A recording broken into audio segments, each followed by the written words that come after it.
Boom, there we go. Welcome to another episode.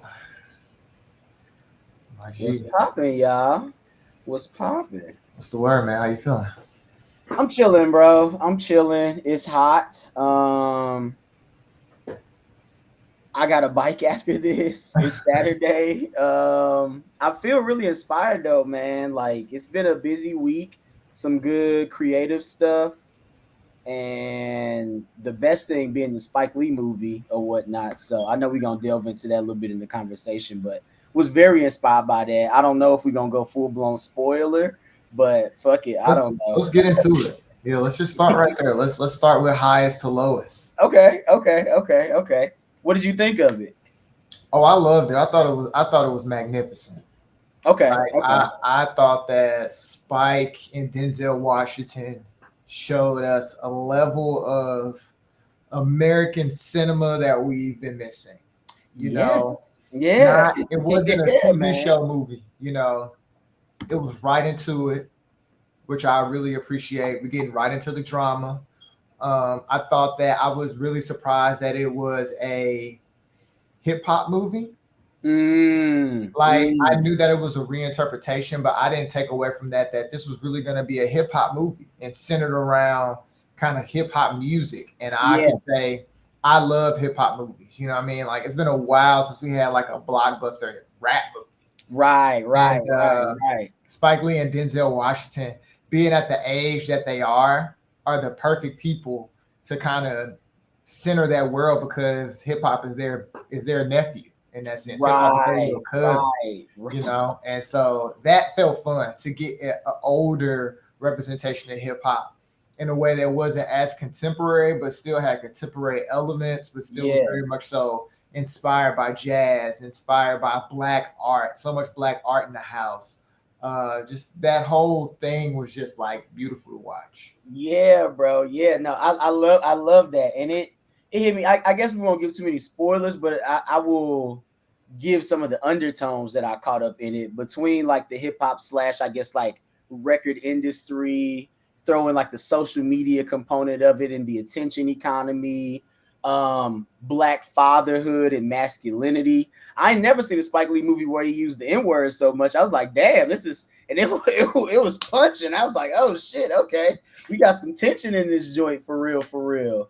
And even just kind of like the economy and the whole like getting making it out the hood, but then like looking back on others on top of like as you mentioned the black art component. There was so much of it up in there. Pieces you recognize. It got Basquiat's. They referenced the Studio Museum of Harlem, which is going to be reopening. I think around like October or November, sometime this fall. They've been under construction and like rebuilding and all this other stuff for a couple of years now. I've been thirsty to go there whenever I'm in New York, but the reopening is happening very soon. So like even the name dropping of Thelma Golden, I'm like, oh, these are y'all like in it for real, for real. Like it felt very authentic, very like on the nose with a lot of stuff.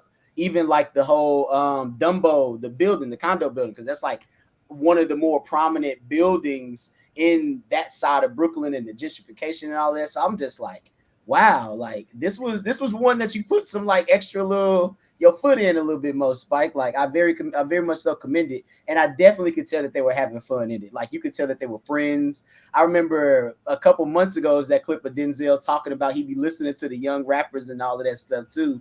So even with that, and then like catching them like with the freestyle, I'm like, oh man, this is it was fun, but like so well written, great acting, a lot of drama and suspense. I have to go watch the original version that it was a remake of too, because Yeah, like the whatever that story is a good story. yeah, it's a good story. You make a good point. Spike Lee's movies have a lot of realism. Mm-hmm.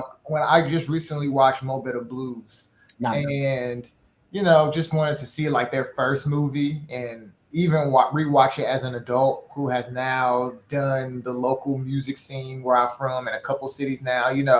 In a different type of way. Like it hit a little bit different, and to your point, it felt like it was real life with the references that they were using, but it didn't feel like reality TV, or it Mm. didn't feel like it was a narrative or a story that I read on Twitter or somebody suggested on social media. Yeah, yeah, That's yeah, something that I yeah. really took away from Quinta. Quinta talked a lot about that with Abbott Elementary, not pulling from social media for episode ideas, like coming up with original ideas that people still resonate with, which is a real skill, a real talent. Yeah, no, So for sure. yeah, that the all the nuance and details that it had about being living from New York was super Spike Lee, Yeah. but just very like it was just very like tangible. Like I could feel like if you've been to New York or you're from New York, it felt like I was just watching a movie from some dudes from New York, Right. freaking Spike Lee and Denzel Washington. Right. Who are quintessential New Yorkers? Like the cats be at the games. Denzel, I mean, he be in Hollywood too, so you catch him at some Lakers joints, but he be at the Garden. We already know Spike is like a Garden goat, and like Yankees fans, like I was geeked when they were talking about riding the train because that's the train I ride to go from Harlem to Brooklyn and back up when I visit New York and stay with my uncle and all of that. And I've gone the wrong way and ended up all the way in the Bronx before and stuff like that. So like I super just like it hit me without even really being just like a lover and a visitor of New York. And it just, I don't know, man. Like I like what you just mentioned about the whole like not taking too many things from social media. Cause like I think nowadays the way culture moves so fast because of social media, how they were able to write a film, film the film, then do the promotion before it really goes public. And like all the stuff that they were talking about in there still remains relevant today.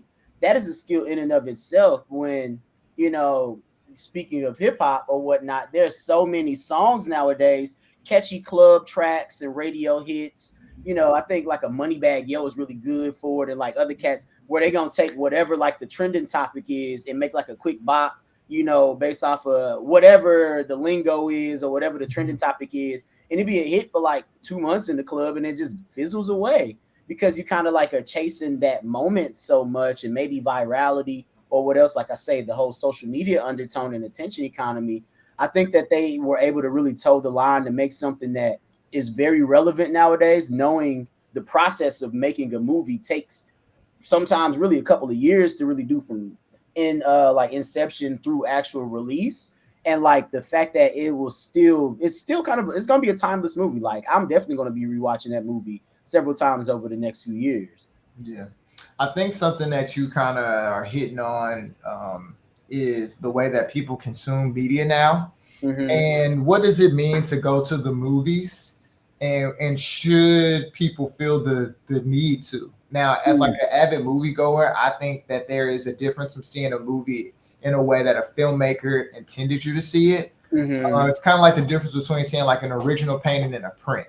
Right. It's not that like the print of Mona Lisa isn't nice, it's still the Mona Lisa, but it's just not the original, And so, like that. Like for instance, now people are criticizing Marvel for the lack of performance of Fantastic Four and Superman 2. Like they're not doing as well globally as they have, and people consider that maybe American fatigue or whatever the case may be. And now Superman is available on digital. Like it's already available. Already? That just dropped like a month ago. But the reason for that is that like how much money these movies are making on digital. When Superman hits digital, it's about to make so much money. Yeah. It's gonna make so much money. You know what I'm saying? And so, it's tough because as a person, like I would love to actually be able to see Stranger Things in a movie theater. Yeah. Like the Netflix movies, like I would have loved to have gone seen Who Cloned Tyrone at the movies. I would have went to go see it. Yeah.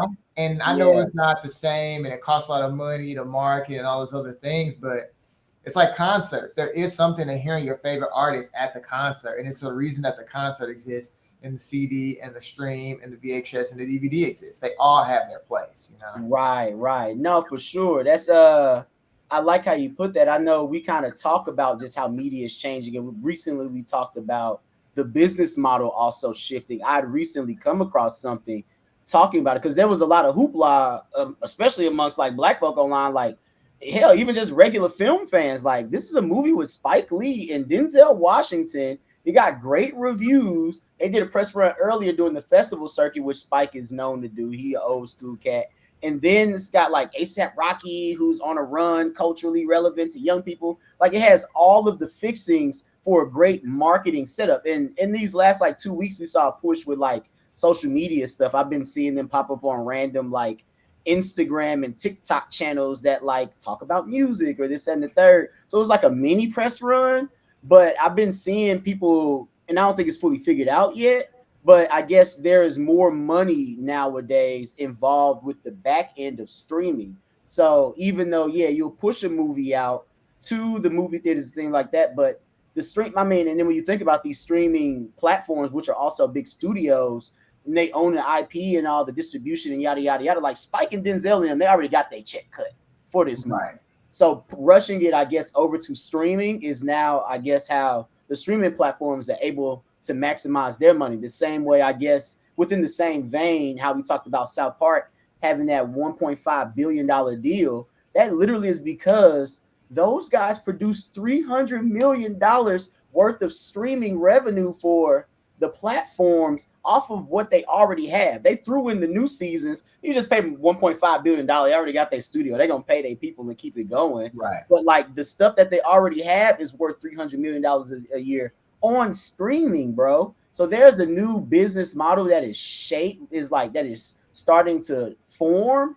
I guess it's working out for them. I don't necessarily know how Hollywood feels. I know we just had the strikes and everything, and people are very concerned about what that looks like for them long term. And I'm sure directors, cinematographers, the industry outside of the studios and the producers and things like that are probably going to lose some money in the process. I hope long term that they're still getting some decent residuals from it, but it just all still feels really funny to me, bro. You remember the Dollar Show growing up? That's a 2-month-old movie you could go see for $5. Well, you usually do see a spike in movie sales on Tuesdays because like AMC's and certain theaters have $5 Tuesdays. So families go out and see that. But you make a good point. I pay $20 for a subscription to Disney Plus. Could I not just wait the 2.5 months to watch Fantastic Four on Disney Plus at home? We can smoke, we can drink, we can talk, we can be as loud as we want to. Everybody has not socialized back into society after the pandemic. That's a thing. So, you know, you have that option versus when we were growing up. I mean, you had like a 6-month lead time. And I just want to point out for people that the Denzel Washington and Spike Lee movie, Highest to Lowest, is an Apple Plus product. So it is meant, just like F1, to be a product for Apple Plus, like Severance and all the other things for that app. I feel like Apple is doing what other movie studios haven't claimed to do by trying to put stuff into the movie theaters. So like, for instance, like Prime, I'm trying to think if Prime has put a movie into the theaters. I don't know. I don't think so. Yeah, they pushed like the bigger productions for their platform, but I don't think that they put one in theaters. I don't think they put one in theaters yet. I thought the John Cena and Jamie Foxx movie was going to be in theaters. It was terrible. Like I watched like 5 minutes. Terrible. But like Apple is actually doing what Netflix is not doing, because I feel like Netflix could just have their own theater. They could. I believe so. And you know what I'm saying? If it was big enough, who's to say that I wouldn't just go try to experience those things with other people? So I think, is that a new model? You know what I mean? Like shorter lead time to the streamer, and you just kind of get the people who want to see that and have that spectacle see it, because it's a thing Lilo and Stitch made $1 billion. Right. And that's the movies. Yeah. Lilo and Stitch, man. Lilo and Stitch, like Jurassic World, like those are like the bigger movies. Yeah. I know Sinners had that push too, but like, I don't know. It's something weird about just going to the movies to solely see blockbuster hits. Like, I still want to see a good mid-level movie too at the theater, bro. Yeah, but I'm saying, but if there's a blockbuster, if you could get in the summer, like let's just say next summer, if next summer we could have 4 or 5 blockbusters, that's a lot now. Yeah, that's a lot of movies. You know what I'm saying? Like if somebody went to the movies 5 times in 2025, 2026, that's a lot. That's considered a lot now. That's considered like you're a real moviegoer. Yeah, I really go like probably maybe like 10 to 12 times a year, and that's probably still less than when I was going at my peak, when it was like maybe a couple movies a month I might want to go see, or in the summer it was like 3 movies I'm gonna go see this month. You know? Right. So and then we didn't get into merchandising. You know. So that's a whole different way that they make money and things change or whatever. But speaking of all these platforms, it's a lot of news that's going on, of course, with now UFC. We talked about that last week and stuff, but NBC rolled out their introduction, I guess, to the NBA. Loved it. And now we got the NBA schedule. Basically, you can watch, if you got the right subscriptions, you can watch NBA every day. I don't even know why I need League Pass at this point, because right. But I guess I don't want to have to just watch the same teams over and over. Maybe I would want to watch Utah Raptors. Right. You really a basketball guy. I think for the average consumer, though, a lot of people, most people have Amazon Prime.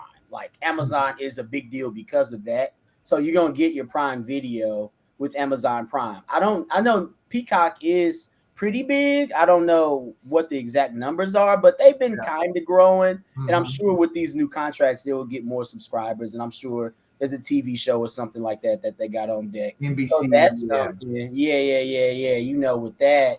And then what was the other one? Oh, yeah, like the ABC stuff. And those really going to kind of be like the main circuit from Sunday to Saturday. When I saw that mapped out, I was like, bam. I did see it is very top heavy with like the big teams of the league, the more famous teams of the league being on national TV. So, yeah, I think for the actual basketball lovers, it still would be good to have, NBA League Pass. I'm still going to keep it because, sure, I might want to watch like Trae Young versus like Banchero on a random ass day too, because it could probably be a good game. But I think the NBA might have finally caught a little bit of a stride with getting the national TV thing working out a little bit more in their benefit. They at least don't get more commercial money, like advertising dollars, from being on national TV on pretty much a day-to-day basis. And they got some good games. Like it's gonna be barring, certain cats don't get injured and the health and all of that. And the way that the season goes, like, because it loads up per usual, like post All-Star or whatever, it's gonna be some good drama come like the springtime in that playoff push. So they kind of, I don't know if it's perfect just yet, but it looks a little bit better for your average consumer and viewer this season compared to like some of the ones in recent memory. Now, if we can get commentators together like Denzel was talking about, we could really get the NBA ethos back to what it used to be. Yeah. NBC, that's tight. NBA shadow, like I'm very curious to see Carmelo and like Vince Carter, Tracy McGrady, like all these people, like what narrative are they going to create at NBC? Right. And then even Peacock as well. You make a good point. Like I'm trying to think. I'm not Peacock. Amazon Prime. Excuse me. Okay. Like I watch Prime Thursday Night Football. It's not any worse, but it's not better than like any other. Like watching a random game on Fox. Yeah, that's the one. Exactly. That's the one like platform I'm not excited about for the same reason you talk about. I'll even watch some soccer, but I give things a chance. I don't know, just like their interface, I don't think is like really that well designed. And it just, I don't know why all the other apps feel okay to bounce over to, but for Amazon Prime, it just feels so clunky to like pop on over, press that button, then go to these other little things to like get to it. And then they don't be hiring the right type of talent, the best talent either. I think because it's such a big interface. Like, so like it's kind of like if you use Roku and you open up Amazon Prime, it's like you're opening up Roku again, because then inside Amazon Prime, you can watch anything that you ever want to watch too. So I think that's what it is. It's like you're using two things at one time when you go into Prime. I feel the same way, even though I think it's better designed about Apple TV. Like, okay. I just come on here, I want to watch Severance, and then it's like, well, everything. You can watch a movie. Like I just want to watch the shit that you all have. I don't. Now I'm opening up a platform to where I can do every single thing ever and watch. I think intuitively that's what it is, because if you're designing them, you have to have all your offerings available. Yeah. So how else do you do that? You know what I mean? No, for sure. They probably need a new strategic like realignment, because I think it's that consumer journey. And like that, they trying to upsell stuff to you. It's so many things you search for, and it's like it looks like you got it. Then you click on it and you don't have it, but you can rent it for $3.99. Let's talk about this for a second, and I just want to put a pin into this, because you'll remember this could be one of our first case studies: the consumer journey of streaming. Okay, you know what I'm saying? Like that is interesting. It's relevant. what is the actual consumer experience streaming? Like we could try to treat it like we're brand new. Yeah. No, for And sure. try to For walk sure. through it. No, for sure. That actually would be a fun one because I think that is kind of the thing. And that is why cable was so dope because it was all seamless and put all into one. It's fragmented now. You have to bounce from app to app to app. They don't have a remote with all the buttons on them yet. I got like an Amazon Prime TV or whatever. Okay. You know, bam, clicking through all of the different things. Like the interfaces do still be clunky. A lot of them, like the way that you got to type to like search for stuff is still wonky. They need to get better with like the AI voice for real. Because you'll say a particular title and like it don't go to the thing that you're looking for, so you still got to go and type it in, and then the way that you type is so like, yeah, they really need to release. You remember the cell phones that we could slide the joint up? It had the regular 1, 2, 3 like typing too, yeah. They go to the QWERTY or whatever. Like we need one of those sort of keyboards for the like remote. That's gonna level it up. Because I don't know how you make it look good from an industrial design perspective. But if you can type your shit in, that'll be busting. That was one of the first things I learned about UX is that over time we make UX harder. Like the microwave used to be turn the dial to the time you want it and you're done. Now you have to know how to press the numbers in. Is it the right setting? You know what I'm saying? The TV dial used to be channel, up, down, volume, right, up, down. Right. Now to your phone, you got to do all this other stuff. It's made it harder. There used to be remote TV remotes with the numbers on them. And we used to could just use those numbers to do a text too if you needed to as well. You know what I'm saying? But now that skill is lost, and now you really just want people to use their phone, to be honest. Right. But those even be clunky. I've been having issues because I'm a big YouTuber as well. I got YouTube TV, and I pay for the premium. I think it's well worth me too. $12.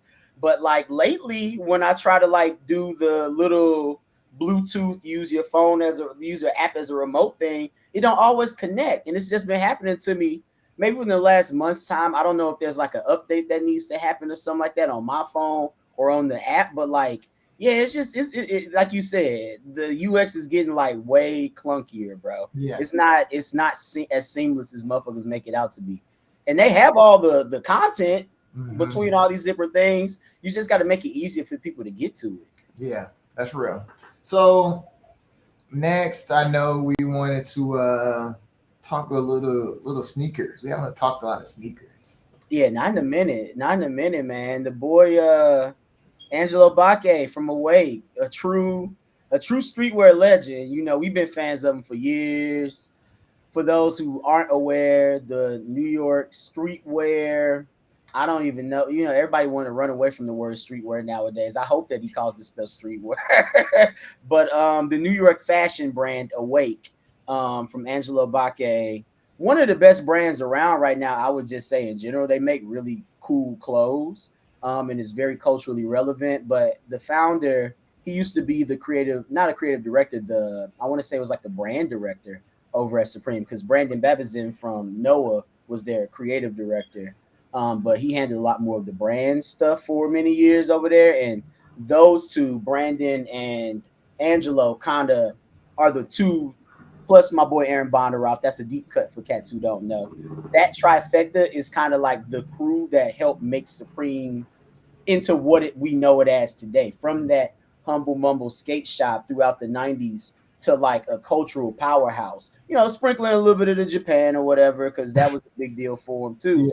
Yeah. But like when they were able to hit that thing with the rise of like this whole hype beast of sneaker culture, it was those guys that were really doing things behind closed doors to make Supreme what it is. And now Awake is about to drop their Awake Jordan 5 collaboration, and it's a mean one, brother. It's a mean one. I want it bad. I know I DM'd you the other day, like, sneaker of the year candidate. He's like, absolutely. I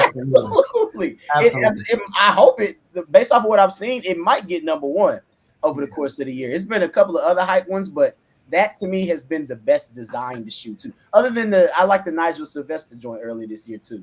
That was that's fair. My number one candidates right there. It is refreshing to see a nice classic collab that's hot. That feels like something an item that you want to have. Also, an item that people want to have, and it's not just based off of the price. It's Mm, really based off of like the design, yeah. and it's based off of the creativity of the shoe, the reimagining of the Jordan 5. Like the Jordan 5 is my favorite Jordan. Um, Okay. yeah, it's my favorite Jordan. And so I've had it in multiple different kind of iterations. So Mhm. like this one to me is very much so remnant of I really like the Kids of Immigrants Oh, that was a good collab. one too. That was a That good was a one. fire collab too. And it just feels like it doesn't feel nostalgic, even though it feels like something that we've been through before. Like, you know Mm. what I'm saying? It feels classic. So maybe that's a Yeah, better word. It yeah, feels yeah, classic, yeah. like not nostalgic though to me. Um, and Angelo, yeah, he's a really smart dude. Like he really gets people, he gets Mhm. products, I think. And I think that he's super aligned with where things are right now. Like we talked about earlier, Denzel and Spike Lee being of a certain age. I think even clips having the run they're having right now is showing that Gen X and the baby boomers definitely still have something to Still got it. offer to Still got it. culture if they can remain unjaded and authentic. You know I what I'm like that. saying? I like that. Because I think that is the way to young people's minds and hearts is not being so like the world sucks and you're trying to shit on their youth kind of and through jealousy. And I think that the authenticity of being able to say, yo, my generation didn't make this or I'm not a part of this being made, but I can appreciate it. You know what I'm saying? Right, Like I right, can right, appreciate the right. little bop. I can appreciate the little clothes. I can appreciate what's going on. You know what I mean? It may not be for me to buy, but I'm also not here to like try to push it down either. Hmm. No, I like how you put that, and I think to double down on like that jaded without being jaded and authentic thing, I think he is one of those people that appreciates the youth. I think kind of the same way Denzel does. Like he mentors and cut a check for motherfuckers to get through film school and acting school and things like that. Secretly, mind you, like he'll still help you out if he sees that in you and will truly like reach down to help lift you up. So be it. And I think Angelo does a great job of like using the models and designers that he uses from time to time, the DJs that he picks in order to like DJ at his events. It's like Venus X or whatever, like how in the Billboard is Venus X. Like if you know anything about New York nightlife culture, Venus X is up at the top tier of it. But then I saw it was another young and up and comer. They got like 3,000 followers. I'm like, okay, now they do be getting busy. Like I've seen some flyers, so like I know that they active, but like on a follower cloudy type of level, they don't have that much of that as opposed to who they might even be going back to back with at the party. And that to me is like important. I think there is more than enough things to still be able to critique about younger people, but you don't want to sound jaded or pompous or like you hate everything that young people are doing. I'm really big on education and even course correcting, man. Like these kids, the same way everybody else when they were young, they didn't know everything. And a lot of the times, young people do feel like they know more than what they already do know. That's a part of being young. The thing is, I think in this social media and internet era, which we're now really looking like we were the transitional generation, like Gen Z and Alpha, they're growing up solely on the internet. Magazines and all the shit that like I love so much are kind of obsolete or they're very novel if you are into them. But they don't have that same experience with media. So therefore they're and with one another. So by nature, they inherently don't have the same relationship with culture and the history of it.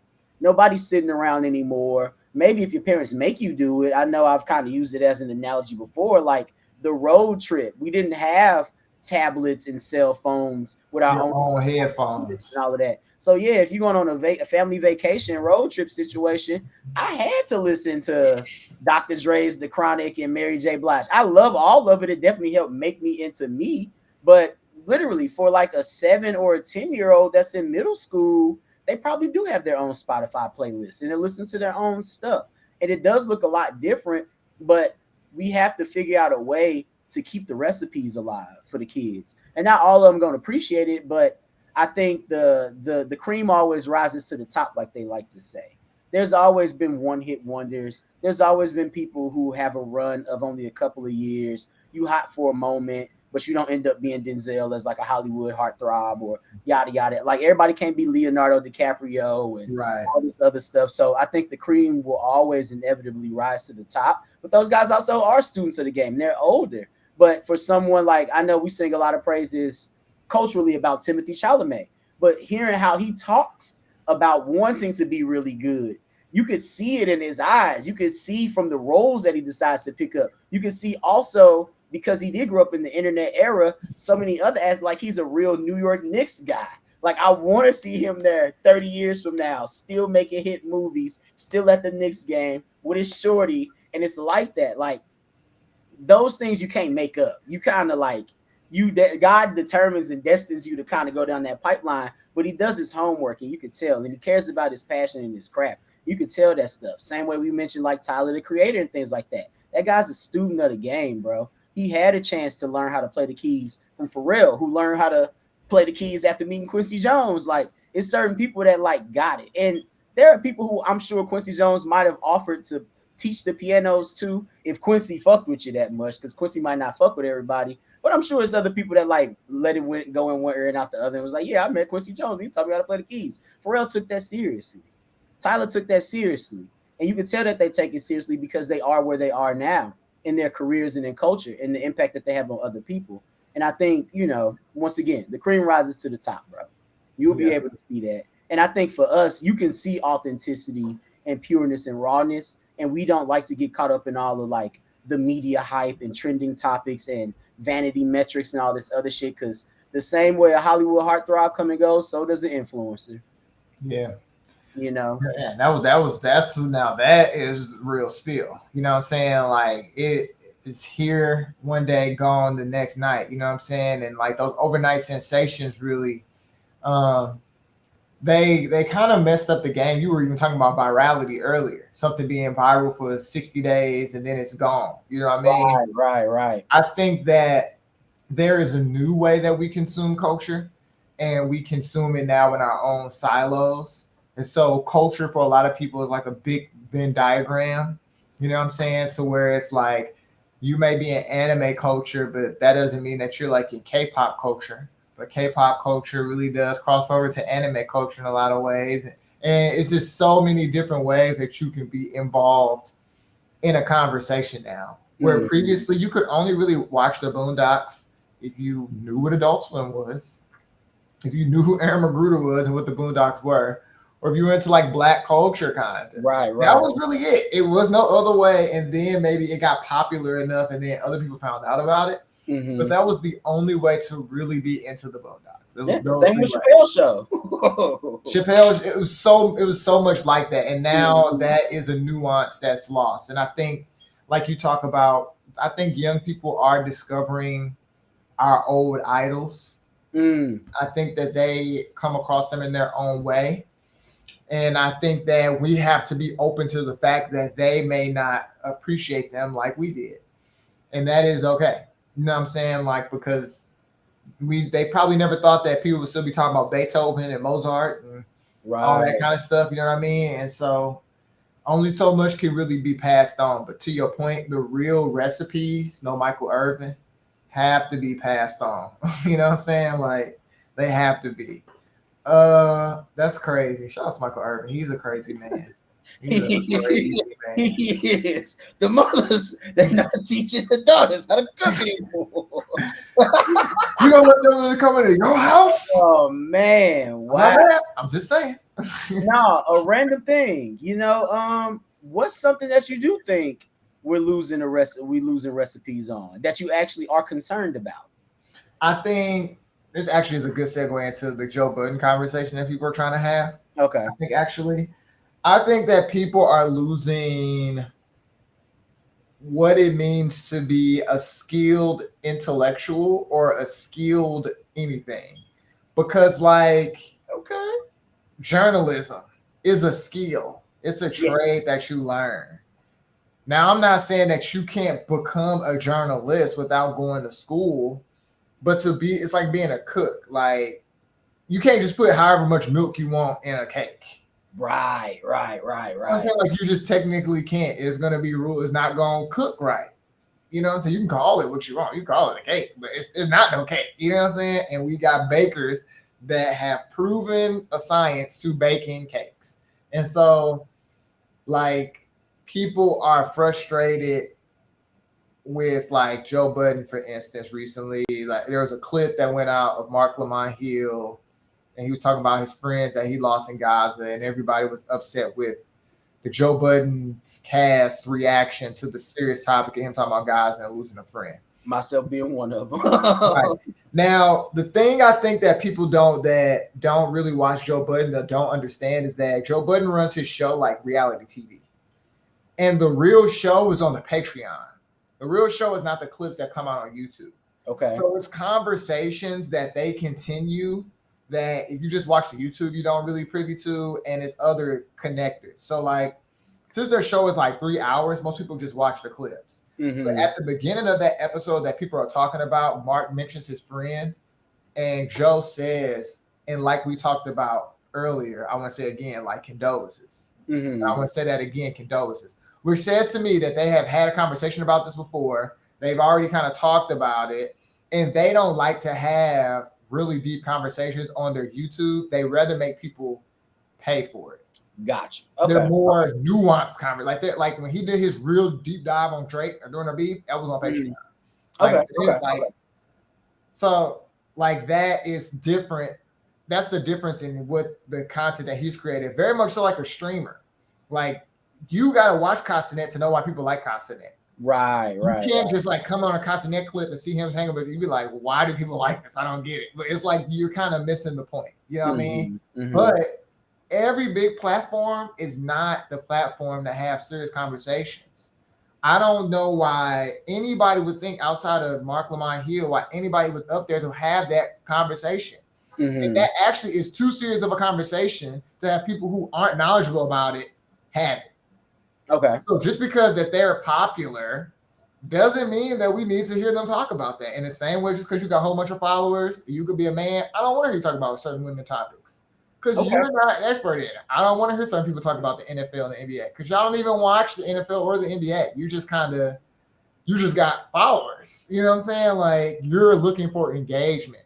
Mm-hmm. So I can actually appreciate that they're not looking for that engagement because what the fuck do they know about Palestine?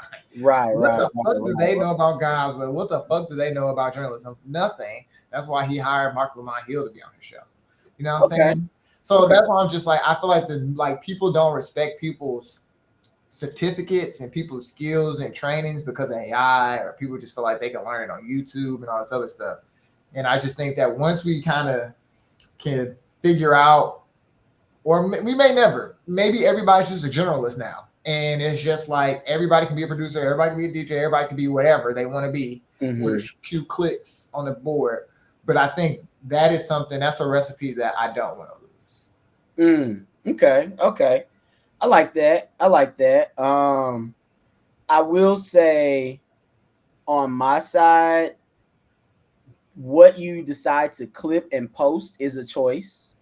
You know, that was a choice to clip up that particular thing, and the results and the pushback comes from a choice that they made. They could have cut it off before the pivot. And they didn't clip that though.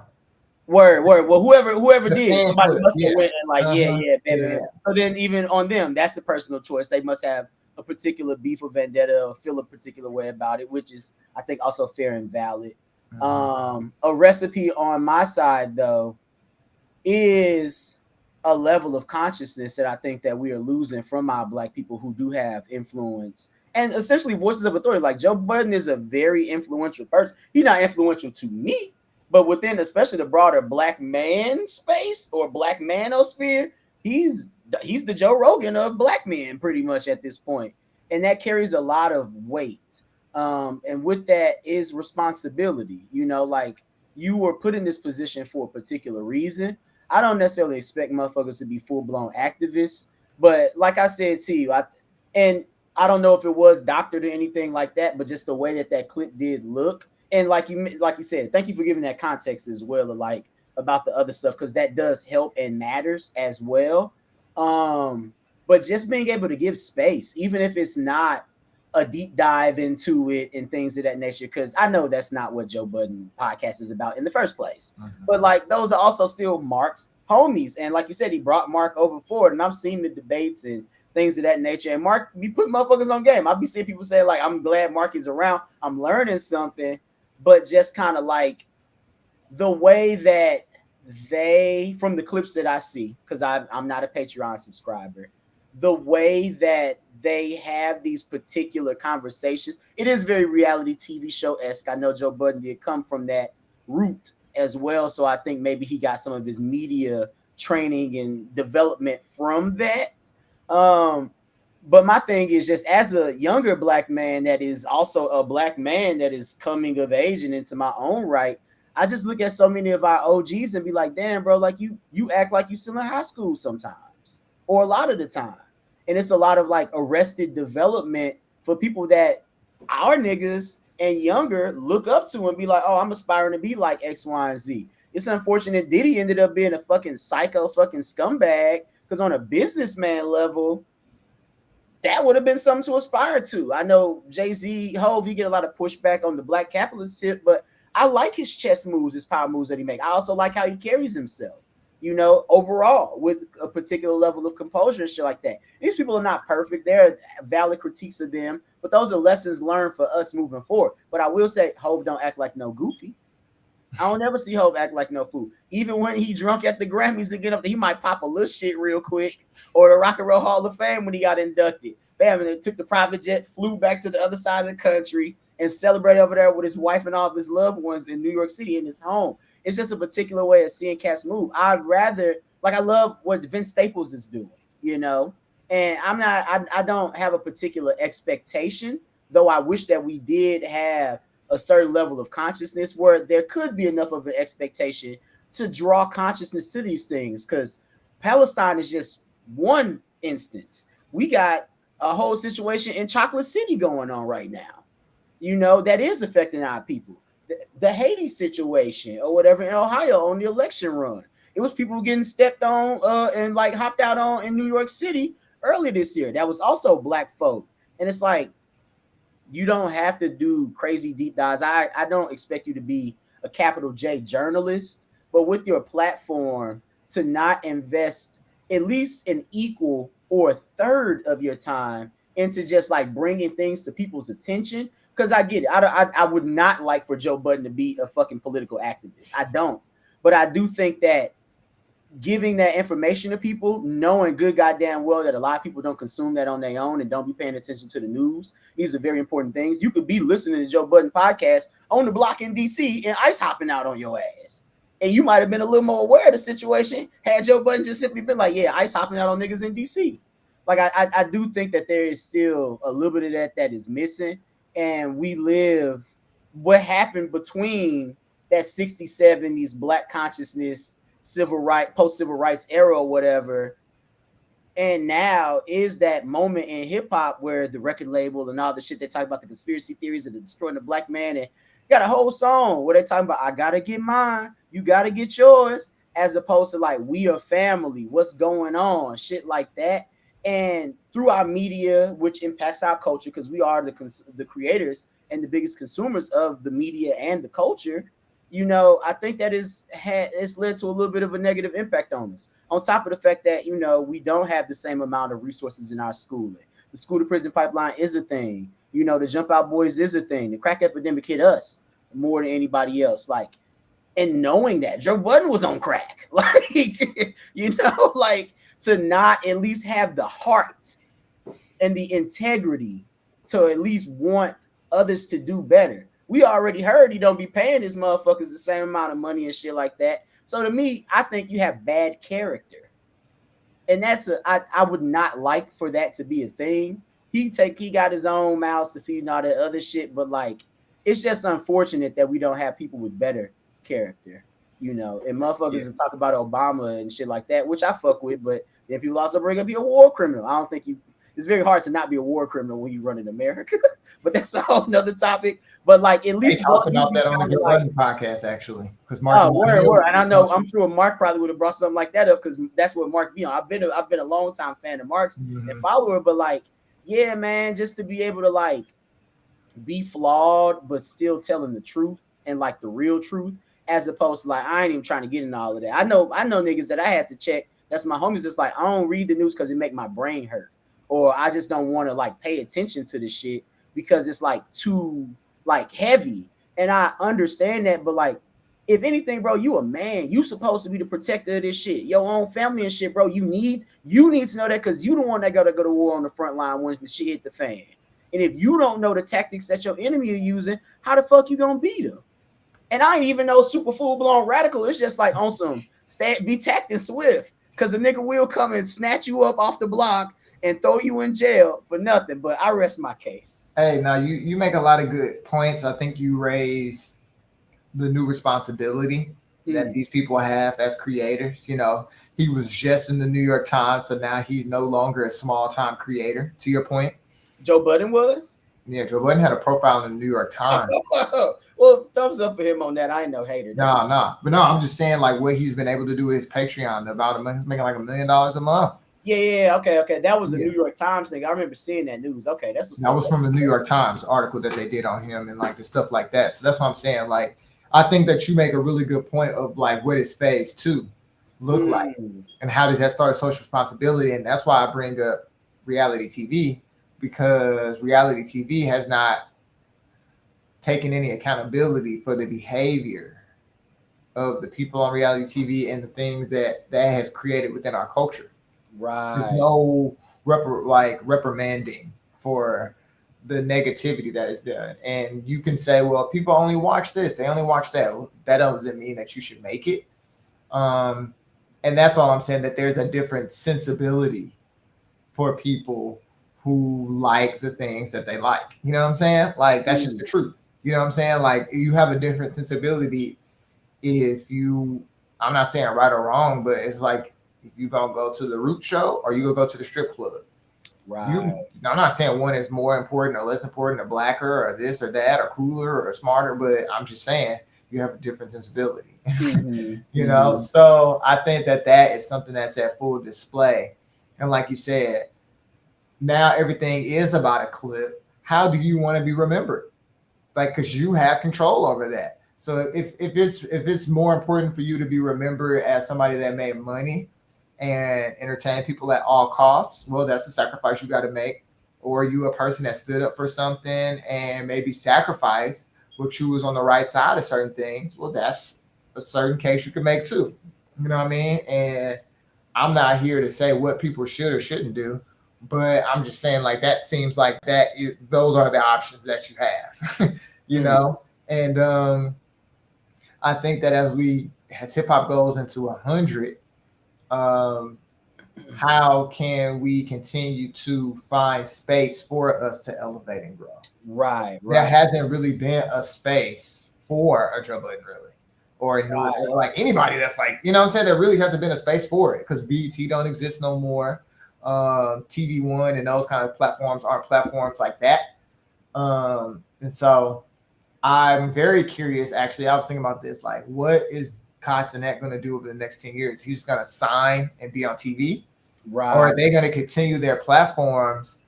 And if they do, they're eventually going to have to mature. Because unless you're going to start making movies and so you can act the fool for 2 hours. Right. You can't act the fool like that at 34. That's not going to be hot. And it's not going to be hot. Because it's going to be somebody 21 that's got the real energy and that's got the real youth on their side. Like as you get older, you can really tell the difference between youthfulness and the innocence and the willingness that they have to just do that you're strategically working hard and thinking, trying to figure out how to, you know what I'm saying? It's a totally different game when you get out of that youthful game.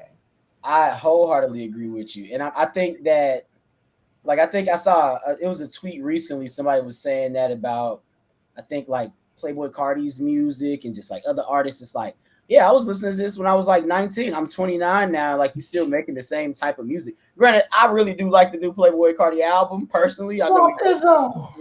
But that is a thing. And I think I like how you said, like, just thinking about phase 2 of it. I guess it's kind of a vulnerable friend to friend, bro to bro type of moment on the show or whatever. But and we both done it. We both say it, and I think we both have done it in this episode where we do like I'm not trying to say what you should or should not be doing.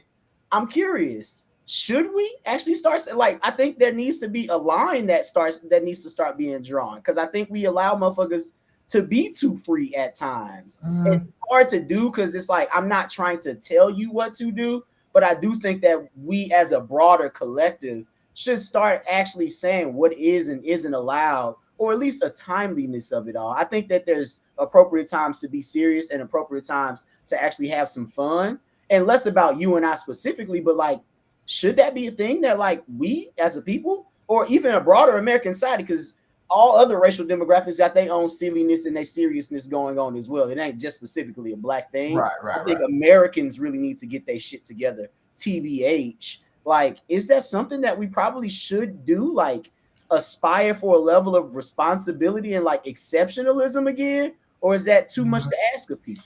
It depends on the platform, in my opinion. And I look at it that way because I remember, I'm misquoting it, but there's a Malcolm X quote where he says that like, you basically shouldn't look for entertainers for like your political viewpoint, basically, to sum it up. And yeah, that's what I'm saying. Joe Budden's an entertainer. Right. There are black people who go to school, who read books, who have Twitters, who have TikToks, who have Instagrams, who have YouTubes. If you're looking for that, go fucking find it. You know what I'm saying? So, I think that, I guess that's what I'm saying. It's like that exists. I don't think that everybody should have that, because if you want to go to the strip club, I don't think the strip club is a place where we should be talking about radicalism and all these other things. Right. And so that's what I'm just saying. Like, for all practical purposes, Joe Budden is the strip club. Right. And I'm just saying, it's like people need to like, oh, maybe you need to. What you're finding out is you don't want to be in a strip club. And I think that that's good. So you need to get out of the strip club and go find where you need to be. So I think it's more so that. I do agree with you on that. I think part of what it used to be, though, is that the entertainers would at least platform the intellectuals. You know, like, yeah, but it was definitely more often. Like, there's pictures of like fucking Sammy Davis Jr. and Muhammad Ali next to each other or whatnot, and like, you know, motherfuckers would have a talk show or something like that. Arsenio Hall, I'm just naming something, but like would bring on Maya Angelou or like fucking Amiri Baraka for a minute, and like people would do that, but then also maybe listen to, you know, Mary J. Blige or A Tribe Called Quest at the end of the night or whatever. And like that would still be a thing. The power of the entertainer is their innate influence in America. We love some good entertainment, but they would platform particular people. And like, I commend Joe for actually adding Mark to the show. I think that it is a much needed element to it. So like, kudos to him in that regard, but on a Kai Cenat level. And Kai, he has his little spurts of moments of experience. The kid's like 23. I don't expect too much right now, but like to see what that looks like, even like Speed, you can see certain moments of traveling the world and going through these experiences, or having someone on and they actually are like listening to the person's like, oh damn, okay. You can see that they kind of like learned something right now. It's very hard to learn in public and mature in public. And it's hard to not make your living as a streamer in private. So I don't know how they're going to be able to balance those two. And then the more and more you stick into your brand, or like motherfuckers gonna get burnt out at some point. They're gonna have to figure out a new way of like I like how you said, some sort of movies or something like that. But even still, you know, you can play silly in a movie, be Chris Tuck all you want to, but like, who are you outside of that shit? Are you gonna be, you know, a motherfucking Hill Harper, or are you gonna be on Epstein Island like Chris Tucker? Okay, and that's a deeper conversation. That's kind of what I'm saying. If you want to be the biggest mainstream artist that is still trying to uphold Black excellence and does, is Beyonce, right?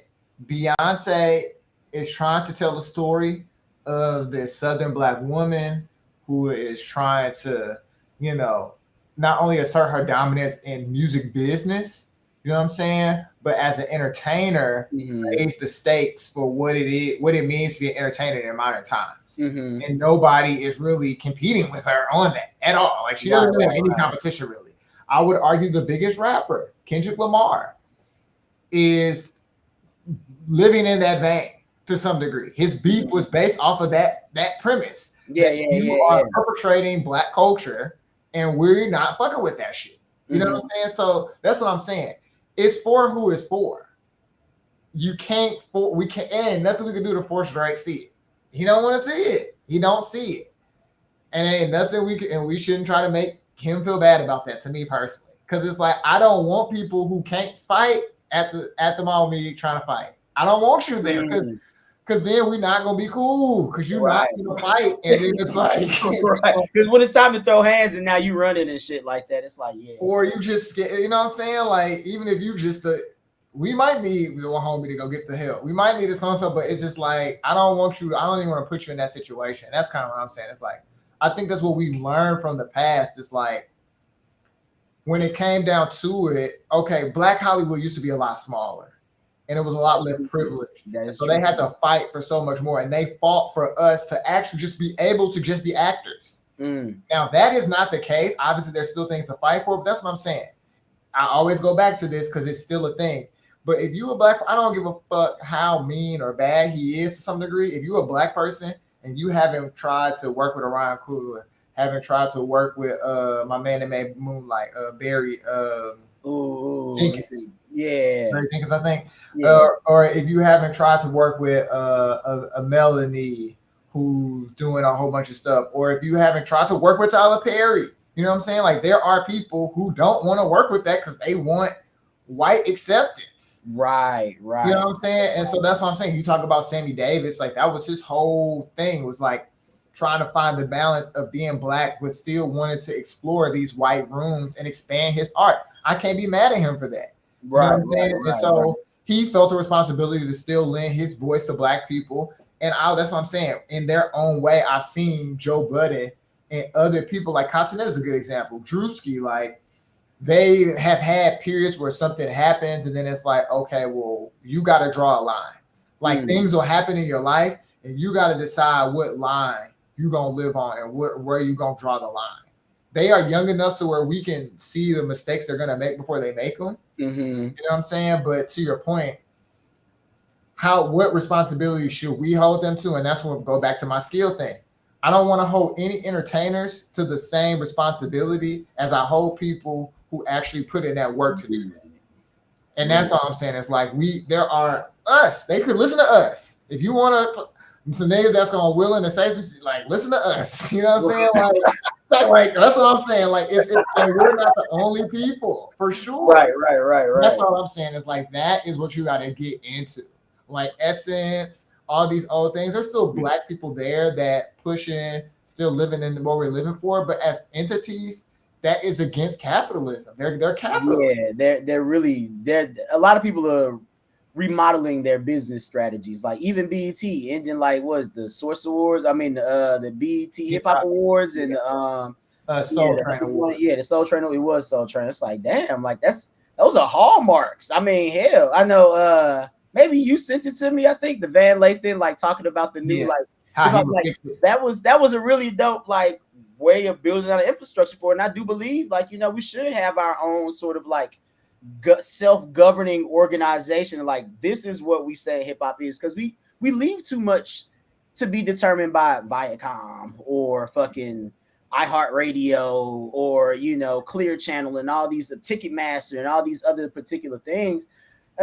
Jay-Z say own your masters, bro. And like, I think beyond just like owning the rights to your music, which is a great start, that is part of what Black liberation in a capitalist society looks like to me, at least moving forward, is at least starting to build and own more of our own infrastructure.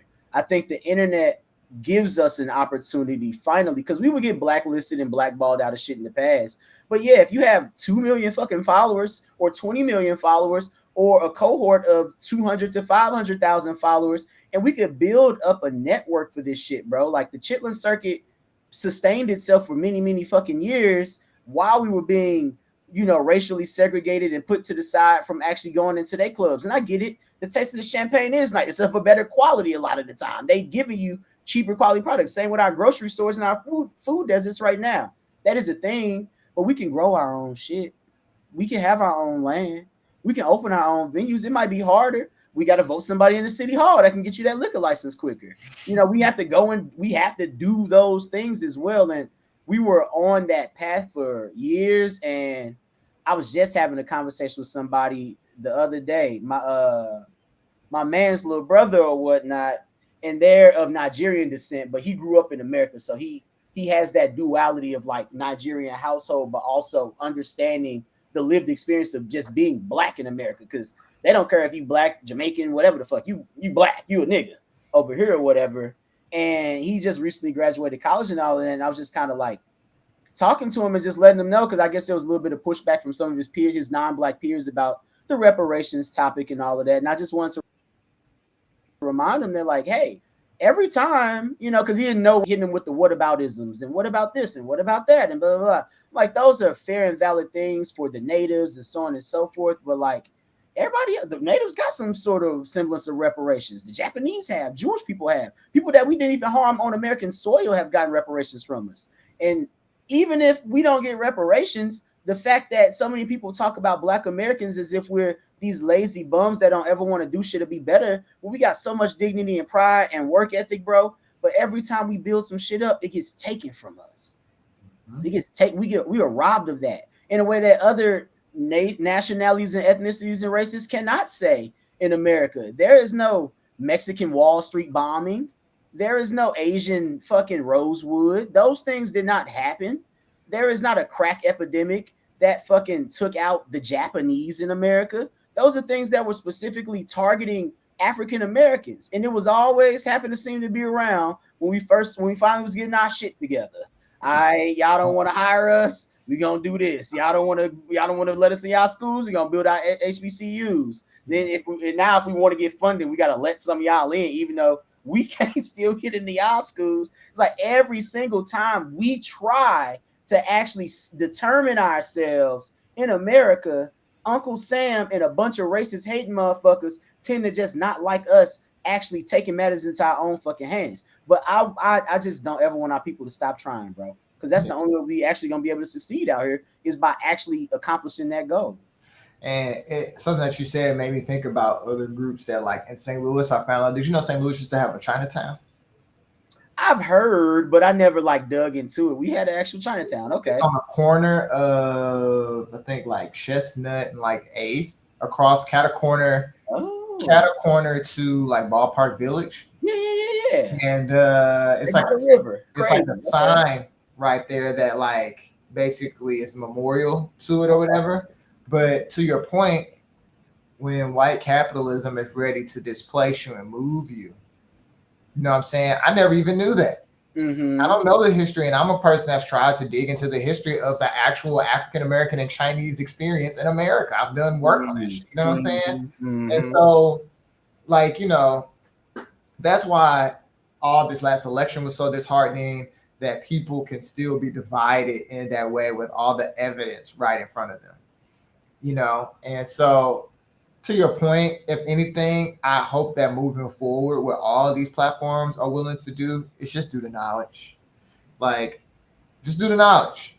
You know what I'm saying? If not, don't even talk about the shit, because you're too big of a platform to send them astray. They shouldn't hear no Trump, no Kamala, nothing from y'all. Because y'all don't know. Right. Y'all don't know. And people can be like, well, it's your responsibility. No, go find the person, the people with actual information. That's what fucked us up last time. Because Joe Rogan and Andrew Schultz and them was talking all this fucking shit about Trump and what he was going to do. And Trump didn't do none of that shit. Because they didn't do the knowledge to it. And they, for whatever reason, just felt like, and now he's not doing none of that shit. And so it's whatever. But now it's too late. If y'all just would have shut the fuck up during that time and not been, but y'all entertainers. Y'all thirsty for attention. Yeah. So that's why I'm saying it's hard for me to be mad at y'all, because that's what y'all do for a living. Right. I don't entertain for a living. Right. You know what I'm saying? And so that's all I'm saying. It's like, it's a real sacrifice. It's kind of highs to lows, the end on that. Yeah. The main thing that he had to realize was that, damn, I sacrificed a lot. I sacrificed a lot just to be here. Mm-hmm. How much more am I going to sacrifice and what does it all mean? I sacrificed all this stuff, and I still didn't connect with the one person I needed to connect with. Right. The one person I actually needed to connect with, who actually had the talent and the stuff, I didn't even connect with. Right. No, I love that, and it's funny because I was gonna say full circle moment with Highs to Lowest as well, because on the other side, I love the Build and Destroy 5%er references in there. I saw the flag in the background and all of that, but that's, I guess, really where we at as a people, but also as a broader American society, man, because it's gonna get worse. It's shit gonna get thicker, and the obstacles are mounting higher and higher against just regular democracy and the basic freedoms of being an American these days. And Black people are already coming in, minorities in general already coming in with a handicap. But when white people out here about to be suffering too, it's gonna get real nasty, brother. I saw a stat recently, and it was from actually a couple of years ago during the Biden administration. Just over 50% of Americans believe that we might get another civil war before 2030. And that was before Trump 2.0 even got voted into office. And the more and more you kind of look around at it, it's scary. I remain an eternal optimist, and like this cat, I don't know if you probably have heard of Soft White Underbelly or whatever, but it was a gang member on there for an episode, and bro was asking him, like, you don't never get scared or whatever. And he's like, yeah, of course I get scared. I'm human, bro, or whatever, but you can be scared. You just can't be no bitch. And pardon my language, but that's kind of really where it is. The human vulnerability of fear is always going to be there. That's a natural thing to feel, but in times of like strife and confusion and fear, you can't be a bitch about it. Man. Well, on that note, yeah, we're going to wrap it up there. Y'all, don't be a bitch out here. Stand up for what you believe in, and keep it real, man. Keep it positive. Educate yourself and others, cultivate others, and do right out here, man. Do right, man. So we'll holler at y'all later. Peace.